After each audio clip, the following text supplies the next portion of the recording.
اے سمیع سن ہماری التجا، تو ہی گنج بخش و دستگیر ہے۔ ہم ایک بار تو آپ کے بیعت کر چکے ہیں، اب کس چیز پر آپ کی بیعت کریں؟ انبیاء اللہ نہیں ہے، اللہ کی مخلوق ہے۔ ملائکہ اللہ نہیں ہے، اللہ کی مخلوق ہے۔ صالحین شہداء اللہ نہیں ہے، اللہ کی مخلوق ہے۔ 5 لوگ اس قبیلے کے مر گئے تو 10 اس کے مر گئے۔ اب انتظار کرتے ہیں کہ ان کے 2 چھوٹے بچے تھے، 4 سال کے 5 سال کے، وہ جب جوان ہوں گے تو پھر ان کو مارا جائے گا، اور یہ انتقامی قبائلی جنگیں جاری رہیں۔ یہ جہالت نہیں تو اور کیا ہے؟ اس کا حساب قیامت کے دن، اس کی پوری فائل جب کھلے گی تو کس کو دینا پڑے گا؟ آپ کو مرنے کے بعد عیاشی کون کرے گا اس پہ؟ آپ کی اولاد، وہ تمہیں اللہ کے راستے سے الگ کر دیں گے۔ صراط مستقیم کتاب و سنت قرآن اور حدیث کا نام ہے۔ سن ہمارے مولا، سن ہمارے داتا، ہم فقیر تیرے، تو ہے شہنشاہ۔ السلام علیکم ورحمۃ اللہ وبرکاتہ۔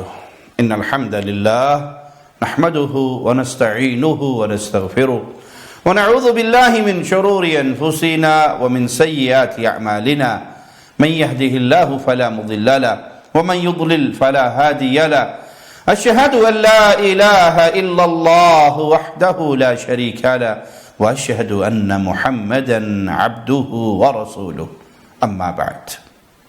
عقیدہ توحید وہ مبارک عقیدہ ہے جس پر رسول اللہ صلی اللہ علیہ وسلم اپنے صحابہ سے بیعت لیا کرتے تھے۔ آئیے پیارے نبی صلی اللہ علیہ وسلم کے چند فرامین سنتے ہیں۔ صحیح مسلم میں 1043 نمبر روایت ہے۔ سیدنا عوف بن مالک بیان کرتے ہیں کہ ہم 9، 8 یا 7 آدمی اللہ کے نبی صلی اللہ علیہ وسلم کی خدمت میں حاضر ہوئے تو آپ نے فرمایا، الا تبایعون رسول اللہ صلی اللہ علیہ وسلم، کیا تم اللہ کے رسول صلی اللہ علیہ وسلم کی بیعت نہیں کرو گے؟ حالانکہ ہم ابھی نئی بیعت کر کے فارغ ہوئے تھے، ہم نے ابھی نئی ہی بیعت کی تھی۔ ہم نے عرض کی، اللہ کے نبی صلی اللہ علیہ وسلم ہم تو آپ کی بیعت کر چکے۔ تو آپ صلی اللہ علیہ وسلم نے پھر فرمایا، الا تبایعون رسول اللہ، کیا تم اللہ کے رسول کی بیعت نہیں کرو گے؟ ہم نے پھر عرض کی، اللہ کے نبی صلی اللہ علیہ وسلم ہم تو بیعت کر چکے۔ آپ صلی اللہ علیہ وسلم نے پھر فرمایا، الا تبایعون رسول اللہ، کیا تم رسول اللہ صلی اللہ علیہ وسلم کی بیعت نہیں کرو گے؟ تو ہم نے اپنے ہاتھ آگے بڑھاتے ہوئے عرض کی، اللہ کے نبی صلی اللہ علیہ وسلم ہم ایک بار تو آپ کے بیعت کر چکے ہیں، اب کس چیز پر آپ کی بیعت کریں؟ تو آپ صلی اللہ علیہ وسلم نے فرمایا، علی ان تعبدوا اللہ ولا تشرکوا بہ شیئا، اب تم میرے ہاتھ پر بیعت کرو، کس بات پر؟ کہ تم عبادت صرف اللہ کی کرو گے اور اللہ کا شریک کسی کو نہیں بناؤ گے، والصلوات الخمس وتطیعوا اللہ، اور 5 نمازیں ادا کرو گے، اللہ کی فرمانبرداری کرو گے، وَأَصَرَّ كَلِمَةً خَفِيَّةً، اور آپ نے ایک بات آہستہ سے کہی، اور وہ بات کیا تھی؟ وَلَا تَسْأَلُ النَّاسَ شَيْئًا، لوگوں سے کسی قسم کا سوال نہیں کرو گے، لوگوں کے سامنے ہاتھ نہیں پھیلاؤ گے، ان کے سامنے سوالی نہیں بنو گے۔ سیدنا عوف کہتے ہیں، پھر میں نے دیکھا ان میں سے بعض افراد کو اگر ان کا کوڑا بھی ان کے ہاتھ سے گر جاتا، وہ سواری سے نیچے اتر کے وہ خود اٹھاتے، کسی سے یہ نہ کہتے کہ مجھے میری یہ چیز ہی پکڑا دو۔ تو رسول اللہ صلی اللہ علیہ وسلم کا یہ خاصہ تھا کہ آپ کبھی تو صحابہ سے جہاد پر بیعت لیتے، اور کبھی آپ توحید کے عقیدے پر بیعت لیتے کہ ہم توحید پہ قائم رہیں گے، شرک نہیں کریں گے، نمازیں ادا کریں گے، اللہ کی فرمانبرداری کریں گے۔ لیکن رسول اللہ صلی اللہ علیہ وسلم کے بعد خلفائے راشدین کی جو بیعت کی گئی، وہ صرف حاکم کی بیعت تھی کہ ہم آپ کی فرمانبرداری کریں گے، معروف میں نافرمانی نہیں کریں گے۔ وہ حاکم وقت کی بیعت ہوتی تھی، خلافت کی بیعت کی جاتی تھی۔ اس کے علاوہ اس حاکم کے ہاتھ پر کسی اور چیز کی بیعت، جس طرح رسول اللہ صلی اللہ علیہ وسلم تاکید سے بعض مسائل پہ بیعت لیتے، تو کسی خلیفہ راشد نے ایسی بیعت نہیں لی۔ اور یہاں سے ثابت یہ بھی ہوا کہ جو صوفیاء کے مختلف طرق کی بیعت کا ایک سلسلہ چلتا ہے، اس کا اسلام کے ساتھ کوئی تعلق نہیں ہے، یہ بات میں تراشی ہوئی ہے۔ بیعت اسلام میں صرف حاکم وقت کی ہوتی ہے کہ ہم آپ کی فرمانبرداری کریں گے جب تک آپ ہمیں معروف کا حکم دیتے رہیں گے، آپ کی نافرمانی نہیں کریں گے۔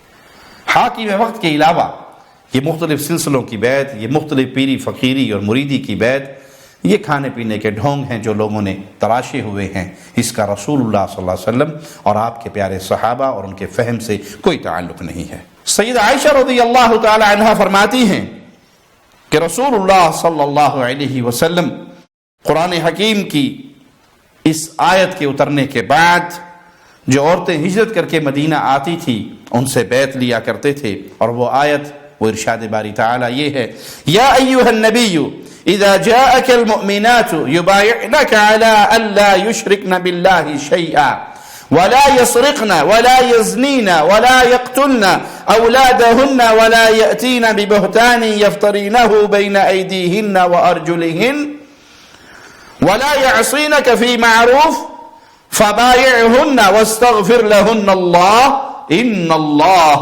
غفور رحيم۔ اے نبی صلی اللہ علیہ وسلم، جب مومن عورتیں آپ کے پاس آئیں تو ان باتوں پر بیعت کرنے آئیں کہ وہ اللہ کے ساتھ کسی کو اس کا شریک نہیں بنائیں گی، وہ چوری نہیں کریں گی، زنا نہیں کریں گی، اپنی اولاد کو قتل نہیں کریں گی، اپنے ہاتھوں اور پیروں سے کسی کے خلاف بے ثبوت، بے بنیاد، بلا ثبوت بہتان طرازی نہیں کریں گی، اور آپ کی کسی نیک کام میں نافرمانی نہیں کریں گی، تو آپ ان سے بیعت لیں اور ان کے لیے اللہ تعالیٰ سے مغفرت طلب کریں، بے شک اللہ تعالیٰ بخشنے والا نہایت رحم کرنے والا ہے۔ جب یہ آیت نازل ہو گئی تو رسول اللہ صلی اللہ علیہ وسلم ہجرت کر کے آنے والی مسلمان عورتوں سے پھر ان باتوں پر بیعت لیا کرتے۔ سیدہ عائشہ رضی اللہ تعالی عنہا فرماتی ہیں جو مسلمان عورت ان شرائط کا اقرار کر لیتی تو رسول اللہ صلی اللہ علیہ وسلم اسے فرماتے، قد بایعتکی، میں نے تمہاری بیعت قبول کر لی، اللہ کی قسم رسول اللہ صلی اللہ علیہ وسلم نے کبھی کسی نامحرم عورت کے ہاتھ پر اپنا ہاتھ نہیں رکھا، آپ نے کبھی کسی نامحرم کا ہاتھ نہیں چھوا، صرف زبان سے ان کی یہ باتیں یہ اقرار کروا کے آپ فرما دیتے کہ تمہاری بیعت قبول کر لی گئی۔ سیدنا عبداللہ بن عمر بن عاص بیان کرتے ہیں کہ امیمہ رسول اللہ صلی اللہ علیہ وسلم کی خدمت میں حاضر ہوئی اور اسلام پر بیعت کرنے کے لیے، تو آپ صلی اللہ علیہ وسلم نے فرمایا، ابایعکی علی اللہ تشرکی باللہ شیئا، میں اس بات پر تم سے بیعت لیتا ہوں کہ تم اللہ کے ساتھ شریک نہیں بناؤ گی۔ یہ تاکید ہے توحید کی، اور یہ رد ہے ان گمراہ لوگوں کا جو کہتے ہیں اس امت میں شرک نہیں ہو سکتا۔ آپ اپنے صحابہ سے اس بات پر بیعت لیا کرتے تھے، میں تم سے اس بات پر بیعت لیتا ہوں کہ تم اللہ کی عبادت کرو گی، اس کے ساتھ کسی کو شریک نہیں بناؤ گی، ولا تسرقی ولا تزنی، نہ چوری کرو گی نہ زنا کرو گی، ولا تقتلی ولدک، نہ اپنے بیٹے کو اپنی اولاد کو قتل کرو گی، ولا تأتی ببہتان تفترینہ بین یدیک ورجلیک، اور نہ تم اپنے ہاتھوں اور پیروں سے کسی کے خلاف بے بنیاد اور بلا ثبوت الزام تراشی کرو گی، بہتان درازی کرو گی، نہ نوحہ خوانی کرو گی، اور قدیمی جہلیت جیسی زینت اختیار کر کے باہر نہیں نکلو گی۔ مسلمان عورتوں سے رسول اللہ صلی اللہ علیہ وسلم ان باتوں پر بیعت لیا کرتے تھے۔ سوچ لیجئے اگر آج کوئی مسلمان عورت ان کاموں کو اپنا حق سمجھے کہ میرا جسم میری مرضی، میں چوری کروں میرا حق ہے، میں زنا کروں میرا حق ہے، میں زینت اختیار کر کے باہر گھوموں میرا حق ہے، میں جیسے مرضی لباس پہنوں میرا حق ہے، میں کسی کے خلاف جو مرضی الزام تراشی اور زبان درازی کرتی رہوں، جھوٹ بولتی رہوں میرا حق ہے، میرا جسم ہے، میری مرضی، میری رائے، میری زبان، میری عقل، میری سوچ، میری فکر۔ یہ مسلمان کی سوچ نہیں ہو سکتی۔ مسلمان تو کہتے ہی اس کو ہیں جو اپنی ہر سوچ، اپنی ہر فکر، اپنا ہر عمل رسول اللہ صلی اللہ علیہ وسلم کے حکموں کے تابع کر دیتا ہے۔ صحابیات رسول اللہ صلی اللہ علیہ وسلم کے پاس آتی اور آپ ان سے عہد و پیمان لیتے، بیعت لیتے ان باتوں پر کہ اللہ کے ساتھ شریک نہیں بنائیں گی، چوری نہیں کریں گی، زنا نہیں کریں گی، کسی پہ بہتان ترازی الزام بازی نہیں کریں گی، نوحہ خوانی نہیں کریں گی.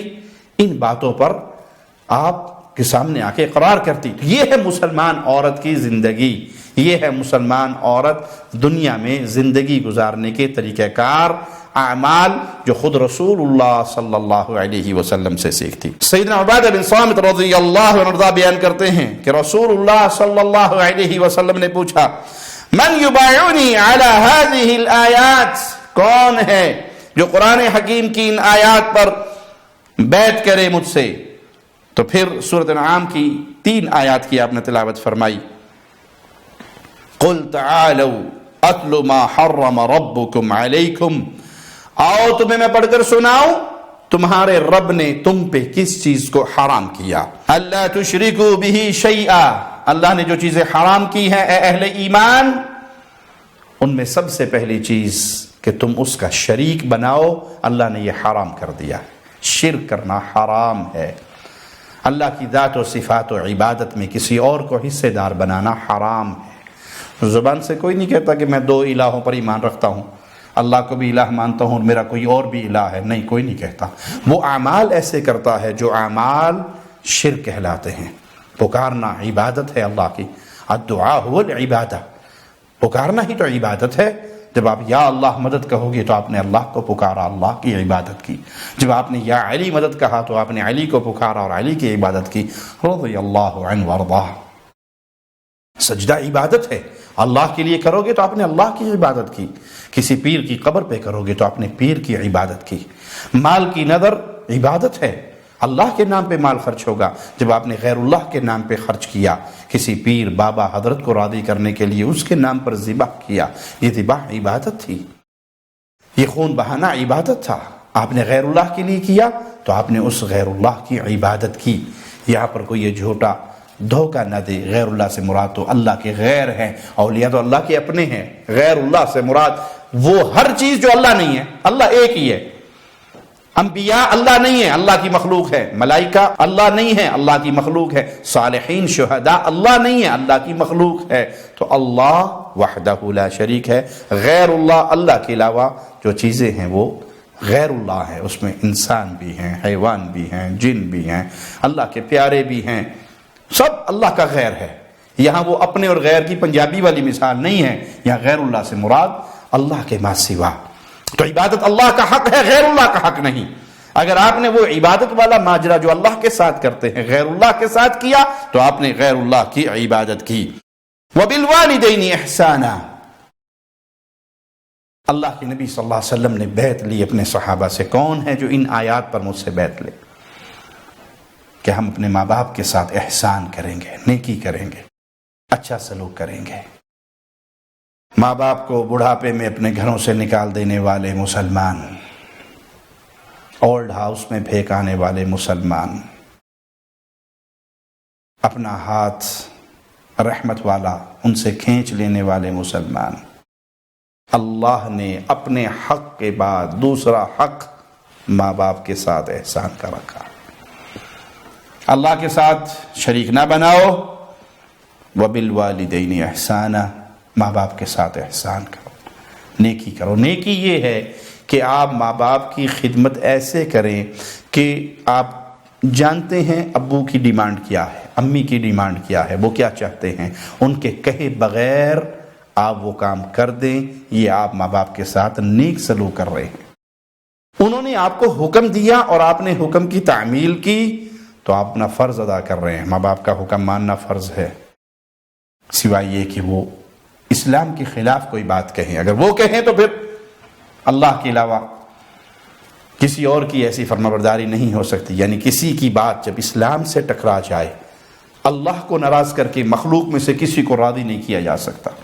لیکن جب وہ معروف میں کام کہیں تو ان کی بات ماننا آپ پہ فرض ہے. اور وہ آپ کو حکم دیں اور آپ ٹھکرا دیں تو آپ نافرمان ہیں. سوچئے ذرا آپ کہاں کھڑے ہیں. ماں باپ کے ساتھ آپ کا معاملہ کیسا ہے؟ آپ احسان کرنے والے ہیں؟ فرض ادا کرنے والے ہیں یا نافرمان ہیں. نافرمان بہت بری گھاٹی کا انسان ہے اور اس کے لیے قیامت کے دن اور دنیا کے اندر بھی بڑا ہی دردناک انجام ہے. وَلَا تَقْتُلُوا أَوْلَادَكُمْ مِنْ إِمْلَاقٍ، فقر کے ڈر سے، بھوک کے ڈر سے، غربت کے ڈر سے اپنی اولادوں کو قتل نہ کرو. بچے دو ہی اچھے، باقی خاص طور پہ پتہ لگ جائے بیٹی ہے تو فوراً ابارشن کروا دو، کہاں سے کھلائیں گے؟ بیٹا بھی ہے تو بس اب بچے نہیں لینے، بچے دو ہی اچھے. کیوں؟ وسائل ہی نہیں ہیں، کہاں سے کھلائیں گے؟ کہاں سے کمائیں گے؟ کیا کریں گے؟ ان کی ضروریات کیسی پوری کریں گے؟ مولا جواب میں فرماتا ہے نحن نرزقکم وإیاہم، تمہارے داتا بھی ہم ہیں اور آنے والوں کے داتا بھی ہم ہیں.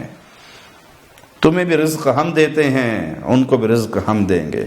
تمہارے گنج بخش بھی اللہ ہے اور آنے والوں کا گنج بخش بھی اللہ ہے. سب خزانے اسی کے پاس ہیں. وَلِلَّهِ خَزَائِنُ السَّمَاوَاتِ، زمین و آسمان کے سارے خزانے اللہ کے ہاتھ میں ہیں. تمہیں کس نے کھلایا ہے؟ تم ماں کے پیٹ سے باہر نکلے تھے مجبور، نہ تمہارے اوپر لباس تھا، نہ تمہارے پاس کچھ تھا. وہ سب کچھ تمہیں کس نے دیا؟ اللہ نے دیا. تو جو تمہاری ذریت ہے آ رہی ہے، اس کو بھی دینے والا اللہ ہے. ہر کسی کا رزق اللہ کے ذمے ہے. وَلَا تَقْرَبُوا الْفَوَاحِشَ مَا ظَهَرَ مِنْهَا وَمَا بَطَنَ، بے حیائی کے قریب نہ جاؤ، وہ ظاہری ہو یا چھپی ہوئی ہو. بے حیائی سے دور رہو، فضولیات سے دور رہو. اور آج تو اللہ معاف فرمائے گھر گھر میں بے حیائی پہنچی ہوئی ہے. جیبوں کے اندر بے حیائی کی پوری ڈیوائس موجود ہے. یہ موبائل، اللہ سے دعا ہے اللہ سب سے پہلے کہنے والے کو پھر ہر سننے والے مسلمان کو فکر کی توفیق دے. یہ موبائل قیامت کے دن میرے خلاف مقدمہ کرے گا، میری بربادی کا ذریعہ بنے گا یا میرے لیے خیر کا ذریعہ بنے گا. وزن میں بہت ہلکا ہے لیکن ترازو میں بہت بھاری ہوگا. میں اس موبائل کو کس لیے استعمال کر رہا ہوں، کن کاموں میں استعمال کر رہا ہوں. آج تو میں اس کی سرچ ہسٹری ڈیلیٹ کر دیتا ہوں. ہاں، لوگوں کی آنکھوں میں تو وہ نہیں آئے گی، ڈیلیٹ ہو جائے گی، لیکن کہیں وہ لکھی جا رہی ہے جہاں سے ڈیلیٹ نہیں ہوگی. احصاہ اللہ ونسوہ، ہم کر کے بھول جاتے ہیں لیکن وہ لکھی جاتی ہے، اللہ کے ہاں وہ درج ہو جاتی ہے. جو گزر گیا اس پہ اللہ سے معافی مانگیے اور آئندہ کے لیے توبہ کیجیے. فواحش سے، برائیوں سے، بے حیائیوں سے، بد نظری سے اپنے آپ کو محفوظ رکھیے. وَلَا تَقْتُلُوا النَّفْسَ الَّتِي حَرَّمَ اللَّهُ إِلَّا بِالْحَقِّ، جس جان کو قتل کرنا اللہ نے حرام قرار دے دیا اس کو، اس کا خون نہ بہایا جائے. ہاں، حق کے ساتھ. کیا معنی حق کے ساتھ؟ اگر قاتل کسی مقتول کے مقدمے میں آیا ہے اور قصاص میں اس کی گردن اڑے گی تو یہ حق کے ساتھ ہے. شادی شدہ زانی ہے، سنسار کیا جائے گا، حق کے ساتھ ہے. لیکن دنیاوی معاملات کے اندر انسانوں کا خون بہانا، انتقام کی آگ میں ایک دوسرے کو مارنا، 5 لوگ اس قبیلے کے مر گئے تو 10 اس کے مر گئے. اب وہ انتظار کرتے ہیں کہ ان کے 2 چھوٹے بچے تھے 4 سال کے 5 سال کے، وہ جب جوان ہوں گے تو پھر ان کو مارا جائے گا. اور یہ انتقامی قبائلی جنگیں جاری رہیں. یہ جہالت نہیں تو اور کیا ہے؟ یہ زمانہ جاہلیت کا دور ہے. اس دور کو اپنے زندگیوں سے نکال پھینکیے. جس جان کو قتل کرنے کی شرعاً آپ کو اجازت نہیں، اگر آپ نے اس کا خون بہایا ہے تو آپ اللہ کے ہاں مجرم ہیں. شرعاً حکم کس کو ہے؟ قاضی کو حکم ہے، وہ فیصلہ کرے گا. جلاد اس کی گردن مارے گا. مسلمان حاکم کے اختیار میں ہے کسی کے خون کا بہانے کا حکم دینا. یہ آپ کا اختیار نہیں ہے. جس کو مرضی اٹھائیں گولی اور پسٹل سے اس کو صفائی کر دیں اور سمجھے کہ میں نے بہت بڑا تیر مار لیا، دنیا کے اندر سے اپنے دشمن کا نام مٹا دیا. ارے بھائی، خون کی فائل قیامت کے دن کھلے گی. آپ اللہ کو کیا جواب دو گے؟ اگر وہ مجرم بھی ہے، اس کے جرم کو عدالت میں ثابت کرنا اور عدالت کے ذریعے اسے سزا دلوانا، یہی طریقہ ہے اسلامی شریعت کا. عوام کو حق نہیں ہے کہ وہ قانون کو اپنے ہاتھ میں لیں. تو جس جان کو قتل کرنا اللہ نے حرام کر دیا، اس کو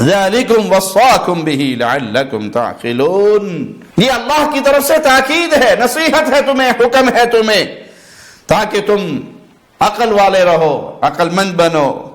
وَلَا تَقْرَبُوا مَالَ الْيَتِيمِ إِلَّا بِالَّتِي هِيَ أَحْسَنُ، یتیم کے مال کی طرف احسن طریقے سے جاؤ۔ کوئی یتیم ہے، آپ اس کو پال پوس رہے ہو، اس کے مال کی نگرانی آپ کے ذمہ ہے، تو اس میں بہترین سلوک کرو۔ اگر آپ غنی ہیں تو پھر اس میں سے کچھ نہ لو اور اس کی حفاظت کرو، جب وہ بالغ ہو جائے، شعور کی عمر کو پہنچ جائے تو اس کے حوالے کر دو۔ اگر آپ فقیر ہو اور آپ یہی کام کر رہے ہو تو اپنا معروف طریقے سے اس میں سے کچھ لے سکتے ہو۔ تو یتیموں کا مال کھانا، یتیموں کا حق دبا دینا، ان کا باپ تو مر گیا ہے، اب یتیم بھتیجے ہیں، کون پوچھے گا، یتیم بھانجے ہیں، کون میرا کچھ بگاڑ سکتا ہے؟ دنیا میں شاید کوئی آپ کا نہ بگاڑ سکے، لیکن قیامت کے دن ایک ہستی کے سامنے آپ نے کھڑے ہو کے اس کے سوالوں کا جواب دینا ہے۔ وہاں آپ کی مدد کرنے والا کوئی نہیں ہوگا، وہاں آپ ہوں گے، آپ کے اعمال ہوں گے اور اللہ کے سوالات ہوں گے، آپ کے جوابات ہوں گے۔ اس عدالت کو اپنے ذہن میں رکھیے۔ دنیاوی عدالتوں سے بچنے کے گر آپ نے سیکھ لیے ہوں گے، آپ کے تعلقات بہت اونچے ہوں گے، لیکن قیامت کے دن وہاں کوئی تعلق کام نہیں آئے گا، کوئی تعلق کام نہیں آئے گا۔ وہاں آپ کا معاملہ، اس دنیا کے سارے معاملات کی فائل وہاں پر کھلے گی، جواب آپ کو دینا ہوگا۔ وَأَوْفُوا الْكَيْلَ وَالْمِيزَانَ بِالْقِسْطِ، ناپ تول اس کے اندر ایمانداری کے ساتھ اپنے معاملات کو کرو۔ تولتے ہوئے ڈنڈی مارنا، ناپتے ہوئے ڈنڈی مارنا، یہ ایسے گناہ ہیں جو سابقہ امتوں پر عذاب کا سبب بھی بنے۔ اور یہ سمجھنا کہ بس بڑا تیر مارا ہے، آج 5 کلو چیز تھی اور اب 7 کلو کر کے بیچ دی۔ کپاس تولتے ہوئے جہاں کپاس تل رہی ہے تو وہاں 7 کچھ پتھر بھی ڈال دیے اور چیزیں بھی ڈال دی۔ یہ جو خریدنے والا کھڑا ہے، اس کی آنکھ سے بچ کر آپ نے ڈنڈی مار کر 2 4 5 کلو کا فائدہ کر بھی لیا، تو یہ قیامت کے دن جب فائل کھلے گی تو کیا بنے گا؟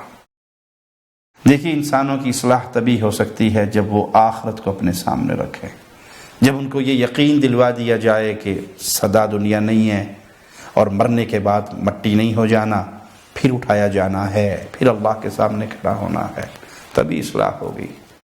وگرنہ اگر نظر صرف دنیا کی 60 70 80 سالہ زندگی پر ہو تو انسان تو دھوکے اور فراڈ کے ریکارڈ قائم کر دیتا ہے۔ کمال سمجھتا ہے کہ میں نے چاول کا کنٹینر بھیجا ہے اور اس میں اتنا فراڈ کیا ہے، دکھایا یہ تھا، سیمپل یہ تھا اور دیا یہ ہے، اور قیامت کے دن یہ فائل کھولے گی۔ یعنی انسان کتنا بے وقوف ہے کہ وہ دھوکے سے، فراڈ سے مال کما لے۔ بھائی یہ مال کس کا ہے؟ مرتے ہی وراثت بن جائے گا، آپ کے پچھلوں کا ہے۔ مزے کون کرے گا؟ آپ کے پچھلے۔ حساب کون دے گا؟ آپ۔ بے وقوفی نہیں؟ آپ دھوکے فراڈ سے کروڑوں اکٹھے کر چکے ہیں، اس کا حساب قیامت کے دن، اس کی پوری فائل جب کھولے گی تو کس کو دینا پڑے گا؟ آپ کو۔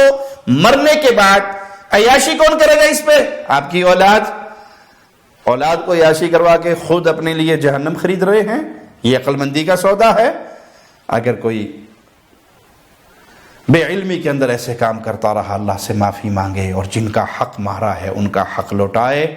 تجارتی معاملات میں، ناپ تول کے مسائل میں اپنی آخرت کو ہمیشہ سامنے رکھیں، اس فکر کو سامنے رکھیں کہ مجھے کوئی دیکھنے والا دیکھ رہا ہے، میری ایک ایک حرکت نوٹ ہو رہی ہے، میری ایک ایک بات لکھی جا رہی ہے، میرا ایک ایک عمل ریکارڈ ہو رہا ہے، اور یہ قیامت کے دن میرے سامنے کھلے گی۔ انسان کہے گا ما لی ھذا الکتاب لا یغادر صغیرۃ ولا کبیرۃ الا احصاها، یہ کیسی ڈائری ہے، یہ کیسی کتاب ہے، یہ کیسی رپورٹ ہے، نہ کچھ بھی نہیں چھوڑا، چھوٹی بڑی ہر چیز اس میں ریکارڈ ہے۔ یہ یقین آج کریں گے تو فائدہ ہوگا، اس وقت حسرت کے جملوں کے علاوہ ہمیں کچھ نہیں ملے گا۔ آج یقین کیجئے کہ یہ دن آنا ہے جس دن یہ سارے معاملات اللہ کے سامنے کھلنے ہیں۔ مالک کتنی رحمتوں والا رحمان الرحیم ہے. فرماتا ہے لا نکلف نفسا الا وسعها، ہم کسی جان کو اس کی طاقت سے بڑھ کر اس کے اوپر بوجھ نہیں ڈالتے. وَإِذَا قُلْتُمْ فَاعْدِلُوا وَلَوْ كَانَ ذَا قُرْبَى، اور جب بات کرو تو عدل و انصاف کی کرو، بھلے اپنے قریبی رشتہ داروں کے خلاف کیوں نہ جائے. فیصلہ کرتے ہوئے، بات کرتے ہوئے یہ نہ دیکھو کہ یہ میرے بھائی کے خلاف جا رہی ہے، عزیز کے خلاف جا رہی ہے. عدل کا ترازو تھام کے رکھو، بھلے کسی کے خلاف ہو. کیوں؟ آپ جو فیصلہ کرنے لگے ہیں قیامت کے دن اس کا اپنے اللہ کے سامنے جواب دینا. اگر ڈنڈی مار لی، دنیا میں اپنے بھائی کو بچا لیا تو اپنے آپ کو برباد کر لیا، اپنے دوست کو بچا لیا، اور پھر بعد میں بیٹھ کے خوب دعوتیں اڑائی اور کہا جی یاری دے پجاری ہیں بادشاہ، فکر نہ کرو، ویکھیا جی کیویں تانوں کڈیا، پھر اس کو تو نکال لیا اور خود تو پھنس گئے. آپ کا تو فراڈ لکھا گیا اللہ کے ہاں. اگر اللہ نے سوال کر لیا تو اللہ کے سامنے کیا جواب دو گے؟ وَبِعَهْدِ اللَّهِ أَوْفُوا ذَلِكُمْ وَصَّاكُمْ بِهِ لَعَلَّكُمْ تَذَكَّرُونَ، اور تم اللہ کے عہد کو پورا کرو. ان ساری باتوں کا اللہ نے تمہیں تاکیدی حکم دیا ہے تاکہ تم نصیحت حاصل کرو. وَأَنَّ هَذَا صِرَاطِي مُسْتَقِيمًا فَاتَّبِعُوهُ وَلَا تَتَّبِعُوا السُّبُلَ فَتَفَرَّقَ بِكُمْ عَنْ سَبِيلِهِ ذَلِكُمْ وَصَّاكُمْ بِهِ لَعَلَّكُمْ تَتَّقُونَ، اور یقیناً یہ میرا سیدھا راستہ ہے، اسی کے پیروی کرو، اس کو چھوڑ کر اور راستوں کی طرف نہ دوڑو، وہ تمہیں اللہ کے راستے سے الگ کر دیں گے. صراط مستقیم کتاب و سنت قرآن اور حدیث کا نام ہے. اس کو چھوڑو گے فلاں نے یوں کہا اور فلاں نے یوں کہا، اس نے یوں کہا اور اس نے یوں کہا، ان بزرگوں نے یوں کہا اور اس بزرگ نے یوں کہا. ان فرقوں میں، گروہوں میں، پارٹیوں میں بٹ گئے، صراط مستقیم کو چھوڑ دیا، رسول اللہ صلی اللہ علیہ وسلم کی فرمانبرداری کو چھوڑ دیا، تو نتیجہ یہ نکلے گا کہ اللہ کے راستے سے تم ہٹ جاؤ گے. اللہ نے تمہیں اس کی تاکید کی ہے تاکہ تم پرہیزگاری کرو. پھر فرمایا فَمَنْ وَفَى فَأَجْرُهُ عَلَى اللَّهِ، جس نے یہ عہد و پیمان پورا کیا اس کا اجر اللہ کے ذمے ہے. وَمَنْ انتقص شَيْئًا أَدْرَكَهُ اللَّهُ بِهَا فِي الدُّنْيَا كَانَتْ عُقُوبَتَهُ وَمَنْ أُخِّرَ إِلَى الْآخِرَةِ كَانَ أَمْرُهُ إِلَى اللَّهِ إِنْ شَاءَ عَذَّبَهُ وَإِنْ شَاءَ غَفَرَ لَهُ، اور جس نے کسی چیز میں کمی کی، اگر اسی دنیا میں اللہ تعالیٰ نے اسے سزا دے دی تو یہ اس کے لیے اس کے کیے کی سزا ہے جو اس نے پالی، اور اگر اس کا معاملہ مؤخر کر دیا گیا، لیٹ کر دیا گیا، قیامت پر چھوڑ دیا گیا، تو پھر اللہ کی مشیت ہے، اللہ چاہے اسے معاف کر دے اور چاہے اسے عذاب دے دے. اللہ ہمارے گناہوں کو اپنی رحمت سے معاف فرمانا، اپنی رحمت سے ہماری خطاؤں کو معاف فرمانا، ہماری سیاہکاریوں کو معاف فرمانا، ہمیں بغیر عذاب کے، بغیر عقاب کے، اپنی رحمت سے، اپنے فضل سے، اپنے کرم سے اپنی جنت کا مہمان بنانا. صحابی آتے ہیں پیارے نبی صلی اللہ علیہ وسلم کے پاس اور کہتے ہیں اللہ کے رسول صلی اللہ علیہ وسلم ہاتھ بڑھائیے تاکہ میں آپ کی بیعت کروں، اور شرطیں آپ خود بتا دیجئے کیونکہ شرائط کے متعلق آپ زیادہ جانتے ہیں. تو آپ صلی اللہ علیہ وسلم نے فرمایا میں تم سے بیعت لیتا ہوں اس بات پر کہ تم اللہ کے ساتھ کسی کو شریک نہیں ٹھہراؤ گے. وَتُقِيمُ الصَّلَاةَ وَتُؤْتِيَ الزَّكَاةَ وَتَنْصَحَ الْمُسْلِمَ وَتُفَارِقَ الْمُشْرِكَ، میں تم سے بیعت لیتا ہوں کہ تم اللہ کا شریک کسی کو نہیں ٹھہراؤ گے، اور نماز قائم کرو گے، زکوٰۃ ادا کرو گے، ہر مسلمان کے ساتھ خیر خواہی کرو گے، اور مشرکین سے الگ رہو گے. تو یہاں پھر تاکید ہوئی کہ اللہ کا شریک نہیں بنانا. جن لوگوں نے شرک کو بالکل نارمل بنا کر معاشرے کے اندر پھیلا دیا ہے وہ اس کینسر کے پھیلانے میں سب سے بڑے مجرم ہے. شریعت اسلامیہ اس میں کتنی حساس ہے کہ آپ اپنے صحابہ سے اس بات پر خصوصی بیعت لیا کرتے تھے کہ میں اللہ کا شریک نہیں بناؤں گا، میں اس پر بیعت کرتا ہوں پیارے نبی صلی اللہ علیہ وسلم کے ہاتھ پر. نماز قائم کروں گا، زکوٰۃ ادا کروں گا، مسلمانوں کے ساتھ خیر خواہی کروں گا، بھلائی کے معاملے کروں گا، ان کے لیے برائی نہیں سوچوں گا، ان کے لیے خیر خواہی سوچوں گا، اور مشرکین سے الگ رہوں گا. اس کا ایک معنی تو یہ ہے کہ دیار شرک میں، دیار کفر میں جا کر اہل شرک کے ملکوں میں جا کر، کفار کے ملکوں میں جا کر مستقل سکونت اختیار نہیں کروں گا۔ اور یہ آج کے دور میں ایک فتنے کی شکل اختیار کر چکا ہے۔ ہر بندے کی خواہش ہے الا من رحم ربی کہ کسی طرح وہ نکلے اور وہ دیار کفر میں چلا جائے، دنیاوی فوائد کو سامنے رکھتے ہوئے، اور نہیں سوچتا کہ ایمان کی کمزوری کی صورت میں اس معاشرے میں بہہ گیا میں تو برباد ہوں گا، میری نسلیں بھی برباد ہو جائیں گی۔ 2-3 نسلیں گزرنے کے بعد کسی کو پتہ بھی نہیں رہے گا الا من رحم ربی یہ مسلمان بھی تھا یا نہیں تھا۔ ان نسلوں کی بربادی میں آپ کا گناہ برابر کا رہے گا۔ یہ آپ کی اولاد آپ کا گریبان پکڑے گی کہ مسلمان ملکوں سے اٹھا کر ہمیں کفار کے ملکوں میں ہمارے بابا نے بسایا تھا، صرف دنیا کی رنگینی کو دیکھ کر، دنیاوی سہولیات کو دیکھ کر، وہاں کے ماحول کو دیکھ کر، مال و دولت کی ریل پیل کو دیکھ کر، اس نے ہمیں وہاں سے یہاں سے اٹھا کر مسلمانوں کے معاشرے سے اٹھا کر وہاں آباد کیا تھا۔ اور اس کا ایک معنی یہ بھی ہے کہ کفار کے ساتھ میل جول رکھنا، جہاں آپ کا ایمان کمزور ہے اور ایمان کی خرابی کا ڈر ہے، وہاں دل کی محبت ان سے تو قطع نہیں ہوگی، ہاں تبلیغ کے لیے، دعوت کے لیے اس کے ساتھ سلوک کیا جائے گا، اچھا تعلق رکھا جائے گا، اس تک اسلام کی بات پہنچائی جائے گی تاکہ وہ مسلمان ہو جائے اور دین کے اندر داخل ہو جائے۔ اسلام کو پس پش ڈال کر دنیاوی معاملات میں ان کے ساتھ ایسے تعلق بڑھا لینا کہ دلوں کی محبت کر لینا، یہ چیز رسول اللہ صلی اللہ علیہ وسلم کی اس حدیث میں منع ہے۔ سیدنا اسود بن خلف رضی اللہ عنہ وارضاہ فرماتے ہیں کہ میں نے نبی کریم صلی اللہ علیہ وسلم کو فتح مکہ کے دن لوگوں سے بیعت لیتے ہوئے دیکھا۔ آپ تشریف فرما تھے، چھوٹے بڑے اور عورتیں سب لوگ جمع ہوئے، انہوں نے آپ سے اسلام اور شہادت پر بیعت کی۔ میں نے پوچھا اسلام کیا ہے؟ آپ نے فرمایا الایمان باللہ، اللہ پر ایمان لانا۔ میں نے کہا شہادت کیا ہے؟ آپ نے فرمایا شہادت ان لا الہ الا اللہ وان محمدا عبدہ ورسولہ، اس بات کی گواہی دینا کہ اللہ کے سوا کوئی معبود برحق نہیں اور محمد صلی اللہ علیہ وسلم اللہ کے بندے اور اس کے رسول ہے۔ اس پر اللہ کے نبی صلی اللہ علیہ وسلم نے بیعت لی۔ تو ان تمام احادیث کے اندر جس چیز کی تاکیداً ہمیں حکم ملا ہے، جس چیز کا تاکیداً ہمیں حکم ملا ہے، نظر آیا ہے، وہ توحید پر خاص طور پہ بیعت لینا، شرک سے ڈراتے رہنا، شرک سے بچنے کی تلقین کرنا۔ اللہ اسی ایمان پر، عقیدے پر، توحید پر ہمیں زندہ رکھے اور اسی پر ہماری موت ہو۔ اقول قولی ھذا واستغفر اللہ لی ولکم ولسائر المسلمین۔